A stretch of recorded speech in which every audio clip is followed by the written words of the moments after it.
Made it back in a little ways, and as the snow goes, then you can see what's laying on the ground.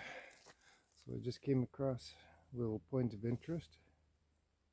It's kind of old, but I found a moose skeleton. It's a pretty good tomahawk. So it's pretty old.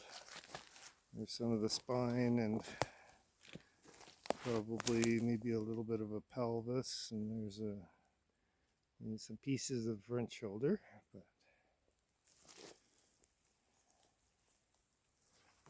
and there's the other piece of the jaw down here.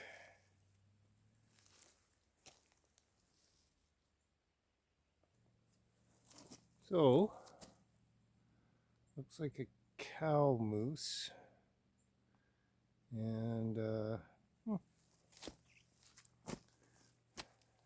lots of calcium in the forest for the mice and the birds and the coyotes and wolves and such like to gnaw on. I can't tell whether that was predation or not, but being this close to the road, I'm thinking that it was probably a cow moose that succumbed to either weather or whatever. Just thought I'd share that with you guys. I'm starting out low today. I've kind of noticed that the grouse don't like to really fly uphill. They like to have kind of a launch pad, and then they tend to go up into a tree or something like that downhill from where they're sitting. So I'm not expecting to see too much at the moment, but you never know. And yeah, just a little point of interest. So hope everybody's doing well out there. And yes, I have yet to do my cooking program that compares the older grouse to the newer grouse in my deep freeze, but that's coming. All in good time. The family hasn't really had a hankering for birds since we had turkey at Christmas and leftovers and so on, so I don't know. Sometimes I run into a bird in here.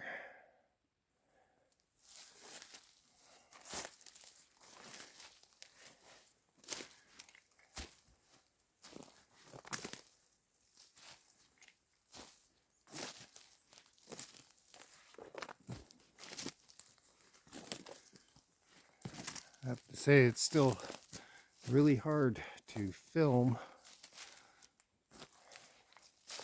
talk on camera, and be completely aware of your surroundings. The guys on alone do it, but I think that's why they starve so much, is because they got to keep on talking and film every step of their day. And if you're not familiar with the TV show Alone, they get chosen by their skills and so on. Grand prize, I think, was $500,000 US. And last man standing out in the bush wins. You can only bring 10 items. And due to the conditions and the distraction of documenting every step of the way, even though touted being, possibly experts in the survival industries or outfitting or teachers that are experienced woodsmen that tend to go hunting when they're out of their element and so on, sometimes have a rough go of it. And I know the majority of the mistakes is because of the mindset that they're in. People start missing their families, missing human company, and tend to reevaluate their lives in short order in some cases, which is no joke, you know, if you haven't dealt with your issues. Being alone and being with your own thoughts is sometimes hard to do. But maybe that's on the bucket list, to endure a competition like that and put my money where my mouth is and actually get in there and see if I can't be the last man standing, at least before I'm too old, which most of them are young people. And yeah, you know, at this stage of the game I should be a little more wise and a little more apt at dealing with my own thoughts and being alone. It's not as if my kit needs to be refined any, but can I do without the comforts of what my kit has worked into is the question. And on that note, when I stop or possibly get into some grouse, I will unpack my bag, just because I haven't done it in a while, and show you all the different pieces of useful things that I have with me.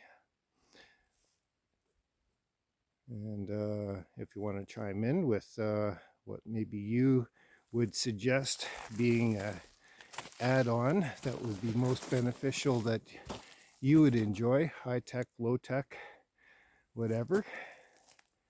I prefer low tech. I prefer, you know, just keep it simple. I always go by the KESS method. But yeah, if you have any suggestions or comments about my kit, or what you like to carry in yours for a day hike, or if you're out birding like I am, please chime in the comments, and I will respond, and I will be appreciative of the input from my fellow practitioners of enjoying the wilderness and being, how you'd say, close to the land. Anyway, enough blah blah blah for now. I'm gonna head up through these trees here and just keep my eyes peeled. Need to do some elevation and see what we can come across. So I've had it mentioned to me that I got to keep my camera up a little higher so that people can see what's around me from behind, and that. So I'll do my best, because nothing like looking at somebody's nose or face all the time. And I'm going to try to keep this video reasonably short. But anyways, it's hard to keep videos reasonably short when you're out in the woods like this. Talk to you in a bit. Okay. I'm back. So I've made it up to the second bench where we were tripping over birds last time, and nothing as of yet. One of those days it's very quiet. So, just because you never know, I'm keeping my core temperature down, just moving nice and slow, enjoying the wonderful sunshine today, and being as stealthy as it possibly can, walking through the forest here. But I've decided to just follow up on my comment that I would unpack my pack and let you guys know what I carry for a day like today. Now, it's always good to use things in multiple ways.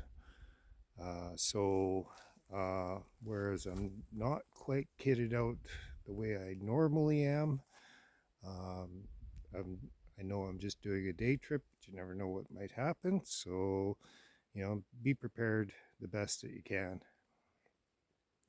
So, without further ado, here, let's get into it. Keeping in mind that, most of these things are multi-purposed and so on. So if you have some experience, you'll know what I'm talking about, and after you see my kit, then you'll realize the significance of these things. But I'll just do a short explanation of why I carry these things. So first of all, wide brim hat. Now this hat is waterproof. It's got like a wax kind of coating. It's a canvas. It's got a liner which is in the inside here and has ear flaps to keep the moisture or the moisture and cold off of my ears. But I do multi layers, so I've got a nice fuzzy, and then my inner layer cotton polyester. But I try to keep my inner layers as dry as possible. And I've stopped, so should be venting a little bit, but I just don't want to catch a chill. Even though it's warm and +5 degrees out here, as the sun goes down, as the wind picks up, it can run a chill through you if you're too moist within your layers. So drying out is good, staying dry is better, and when you stop, allow yourself to just kind of calm down into your setting, as well as allow you to retain your heat within you, because you're generating heat. And if you're not sweating or very little sweat, then you're apt to stay quite comfortable. So that being said, I've got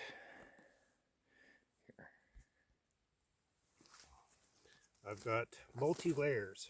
So these pants right here, they are equipped with side pockets and just multi-pockets all over the place. You can see got double ones there, nice big inner pocket, velcroed, keeps the stuff from going into my pockets. This side, multi-pockets, and up here got zip-up pockets as well as hand pockets. So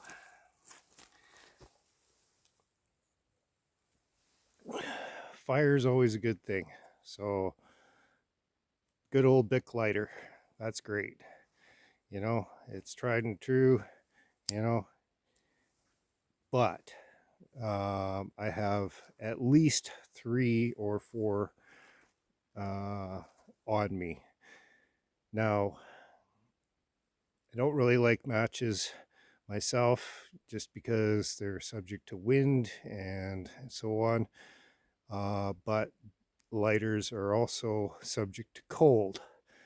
So if you're in, say, -20 to -40, like we are sometimes in Canada, it's definitely an issue to get the butane to actually light.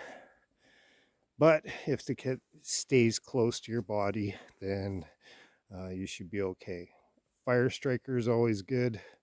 Flint and steel, ferro rods, which I normally have in my pack, but that's in my bigger pack that I tend to carry for like long journeys, maybe into the woods hunting. I'm going to stay overnight or maybe a couple of nights. I carry at least a 60 liter to a 40 liter pack, depending on what I'm doing. And that will suffice for all the rest of the extras, like say like a stove or sleeping attire or so on. But there again, you never know if you get stuck, twist an ankle, something like that. It's close to the end of the day. You can't get out in time. Best to take shelter. So that being said, with the multi-layers that I have on my person, I never go without my combat scarf, which I acquired in the military when I served, which apparently is outdated and all that kind of thing, but I insist on keeping it up, and I've got several of them, but always one on me. So this is my combat scarf. Now it's quite long, it's cotton, it's definitely can be used as a blanket, can be used in a first aid situation, wrapped around my head, gives me the ability to keep my neck warm, wear it as a cover, and so on. But I've also got a pair of gloves to go with that, and a headlight that's affixed onto my hat here. 3 settings, and yeah, it definitely helps retain your heat and so on. Next off, I've got some paper products, of course my hunting licenses, and not having tag soup so much this year. So I've got a couple of rolls of paper towel, I've got some bags in the inside, and some toilet paper here, which can all be used for fire as well as just cleaning up after doing some things like cleaning animals. I've got, because it's winter time, this is my bag or outer that goes over top of my 20 liter pack, as well as a game bag. So this can be also utilized as shelter, because it's a nylon bag. I can make a hoop, stick it inside, or stretch it over top of my head and over top of my pack, lean up against a tree, and it would be considered shelter, especially over top of my wide brimmed hat. So, like that, just like a shower bonnet, and that keeps it away from my face and so on, and gives me a little personal protection as well. But that being said, carry a smattering of food. Usually I have an MRE with me, but because today I'm just going light, quick, and not that far into the bush, I've just packed a lunch, but I've always got reserve energy with me. So, reserve energy. 1 sandwich. My favorite is to fill it with jam, cheese, and today I've got deer salami in there. Some chocolate and And these used to be called wigwags, but they're called curly whirlies. If you have bad teeth, I wouldn't suggest these, especially if you got fillings that are coming out. But there's some excess energy there, as well as extra fruit juice, an oat bar, and some extra Halloween candy, and so on. Some candy that came out of an old MRE that I ate previously. Plus, nice bag to collect snow, water, whatever you need. An energy drink, my canteen bottle full of just water. I like my coffee, so there's my coffee. And of course, eating utensils. I prefer chopsticks. Also, good fire starter, or, well, what can you use a stick for, right? So that being said, I've got a skinning knife, as well as another affixed blade. This is not quite my favorite blade to carry, but definitely does the job. Nice and sharp. I don't particularly like this kind of curve in it, but when applying leverage and so on, it does a good job too. It does have a sharper edge on it and some flat spots, so that if I had a ferrule rod, I'd be able to strike with it, as well as this thumb grip. But yeah, good carry. At least a couple of options for cutlery along with you. Another must that stays within my kit on a regular basis is the good old folding saw. So this has been well used, and it's got a different blade in there, one for bone, but also for the wood blade. It's a fold-out saw.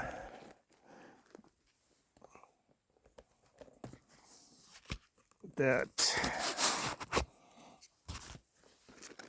comes very handy for using to make saw through small logs to make your fire last longer, obstacles if you need to, striker so that you can get a good edge and not damage your regular utensils as far as your knives and things like that. But always good to have a locking mechanism, and length is decent enough. Keep your teeth nice and sharp and clean of debris so it works well.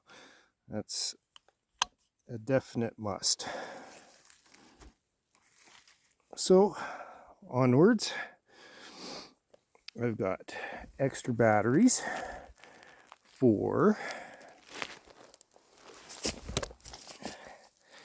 my two headlamps that I carry regularly. So headlamps are good, keeps your hands free.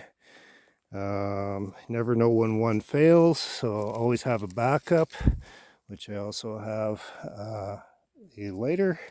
But here's the extra batteries, as well as some rubber gloves, some extra wadding for fire lighting or for first aid, or so on like that.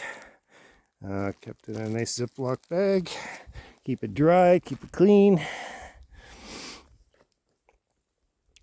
Paracord, multifunctional, lots of it. So I've got about 25 feet in this one bundle, and then about 15 feet in the second bundle. That's just, string instead of making cordage. Making cordage is, it's time consuming. You may not have the right materials around you, but definitely required. So along with my extra lighters, I've always got one in my pack, I've got one in my pocket, and I've got one in my zip up pocket as well, because hey, you fall, something might flip out of your pocket. Well, where's my lighter? Oh no, so if you got things stashed and redundancies stashed in multiple places, then you're sure to not go without, especially when you need it the most. Now, because I've got my combat scarf, I can make different things like splints with a couple of sticks and break that up into strips and use it for wound management. Say a stick goes through your leg because you fell, whatever. I've got a combat scarf that's approximately 5 feet long, can stretch to close to 6 feet long. It's about 2-3 feet wide, and that's fantastic for doing that. But in addition to, for wound care, I've just got a simple first aid kit, a little bit of afterbite just in case I get a bug bite from spiders or from midges or horse flies, whatever. But yeah, just a simple first aid kit that's got a little bit of tape in it. It's got some regular bandages. It's got some gauze. It's got some sterilizing agent like iodine and things like that. Very small, very compact. And of course, the old pressure bandage. So for, say, gunshot wound or severe laceration, something like that, this is quite an absorbent pad, but it also has ties on it that you can thoroughly wrap around your torso, around any limb, and so on. Always kept in a sterile bag and is definitely worth having at least a couple or a few of them on you. So, other than that, excuse me,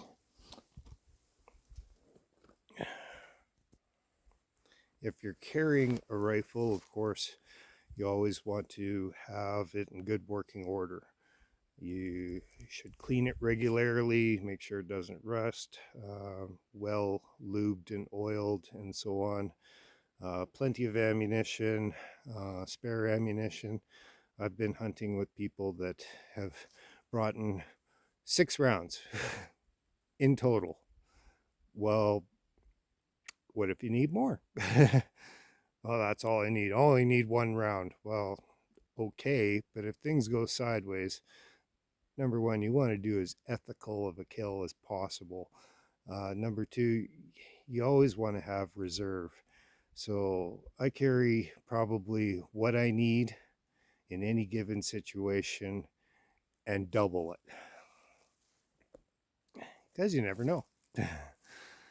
And if you're out there long term and things like that, or say you have to call for help, what's the best way of calling for help, especially if you know there's other hunters in the area, or if there's search parties out there? You fire 3 shots into the air, barring that there's no helicopters above you. But 3 shots, 3 whistles is definitely the sign for SOS, or for help. And you may have to do that a couple of times or 3 times. So, 3 times 3 is 9 shots.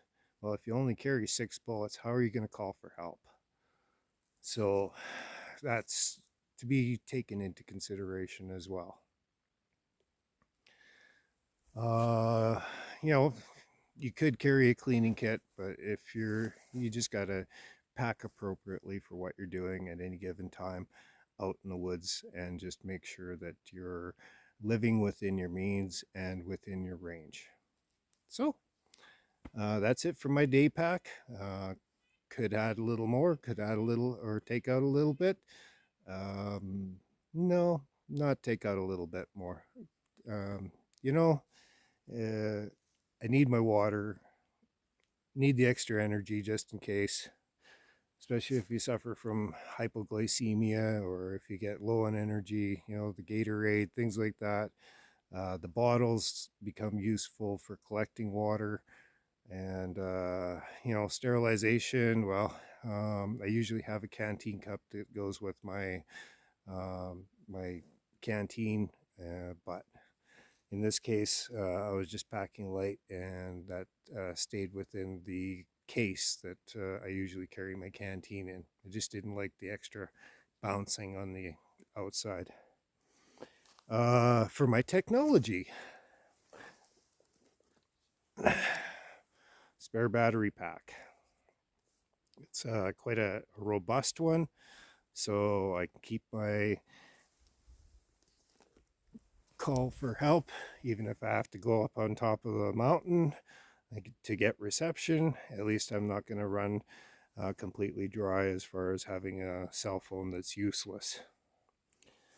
And what else? Oh, I've got optics. So more for hunting, but if you need to know where you are, excuse me, you need to know where you are, you need to look into a further distance.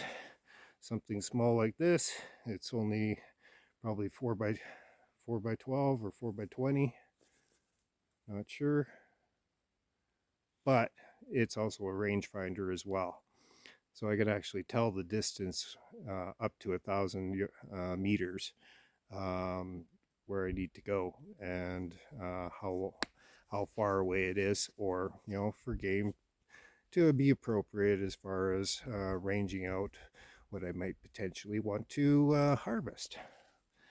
Little carabiner, garbage.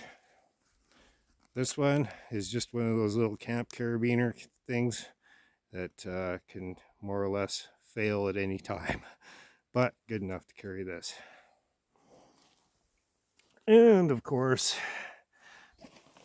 on my pack, 2 more real carabiners with my distance beads or my ranger beads, extra paracord there, as well as for a third knife that always stays on my person, everyday carry, is my folding blade with extra paracord and another real carabiner. So I can pretty much do anything that I need to out here based on my experience and my comfort level of what I'm into.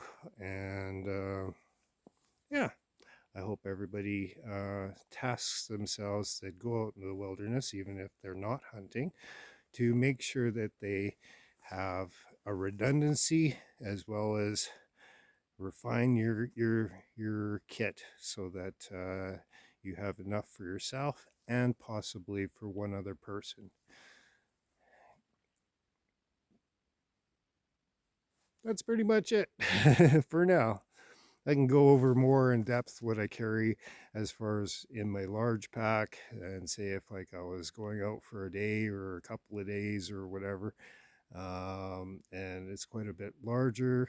Got to be comfortable, got to take care of your back, and got to make sure that your legs are trained up, and your overall fitness can handle what you're about to do.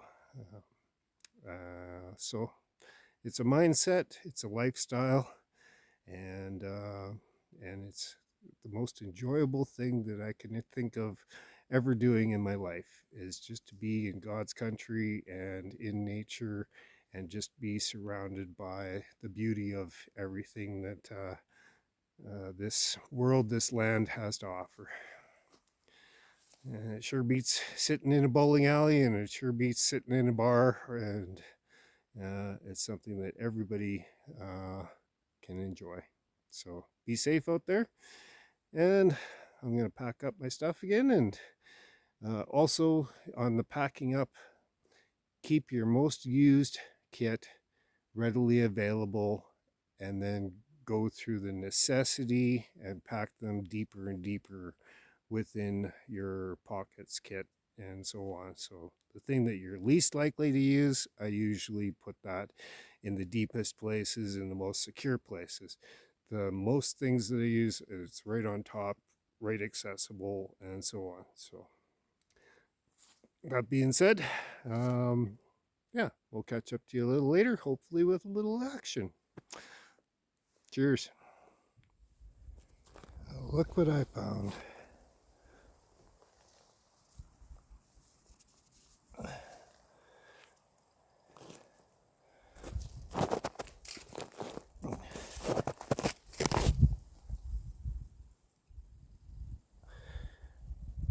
Gigantic puffballs.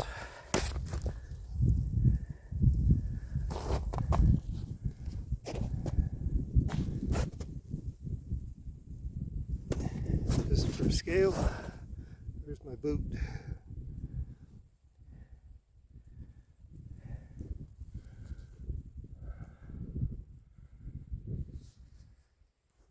Pretty cool.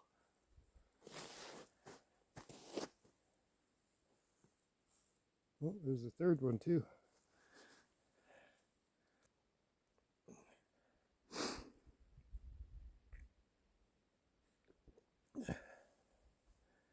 Right there. I wonder, did they grow in the summer and now they're just being exposed because it's springtime?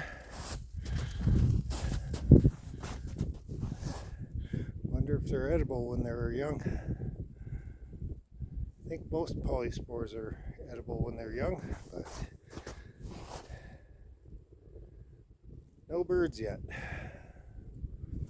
Just a tidbit of information on versatility. This rifle that I'm carrying, see how it's got the two barrels? It's actually an over and under 30-30 20 gauge. So 20 gauge has options, like I can load it with a slug or any kind of bird shot, and good for short range, as well as 30-30. Hands down, it's one of my favorite rounds as well. Not too long of a range, but for a bush gun and to be versatile and multifunctional, which this rifle can also be taken down into 3 different parts and stowed in a larger backpack than I have on. Or I guess, well, the barrel could be sticking out, but yeah, just to go with that multifunctional kind of idea. So when I'm big game hunting, I'm typically carrying a larger caliber rifle, and doesn't have the versatility, and more often than not I go all season of, you know, big game season without actually even capitalizing on the birds that I come across, even though I have my hunting license for both, like say deer and bear and sometimes elk and all that kind of stuff. But yeah, but I carry this, especially if I'm in dense brush, shorter range, and I don't need a scope because I wear glasses. And yeah, if I don't need a scope, I'm good up to at least 150 yards with 30-30. And anything else that's smaller game, well, I can take care of it with my 20 gauge. As long as I remember to set my trigger properly on the right barrel. Because that's happened. Anyways, hopefully I come across a bird soon here. Up to typically where I tend to end my walks, but As of yet, nothing. It's hunting for you. Good day out in the woods to have some exercise too. And hopefully I catch up to you in a minute or two with some action. Take care.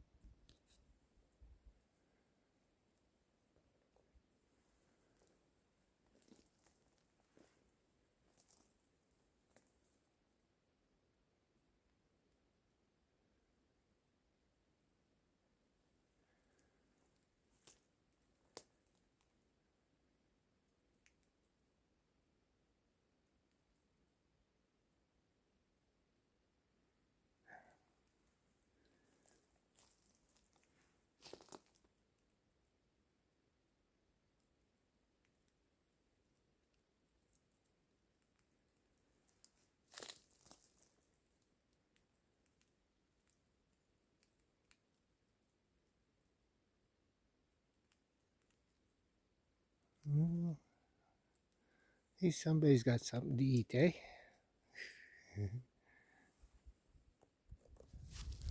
Well, I was busted 3 times and couldn't get a shot off because, well, we were just in the wrong position, unless you like shooting trees. But anyway, that's hunting for you, and that's it for my season of birds. Got things to do tomorrow, and yeah, it's all in all been a very productive hunting season. And well, I hope you all that do hunt get a got what you're looking for, and had lots of fun and shared those special times with your family and friends. But yeah, now I'm gonna have to find something else to do besides get exercise carrying a rifle. But that's all part of the adventure of life, right? Everything has a season. So, needless to say, I wish you all well. I hope that you have maybe chimed in with some of those recipes for the birds.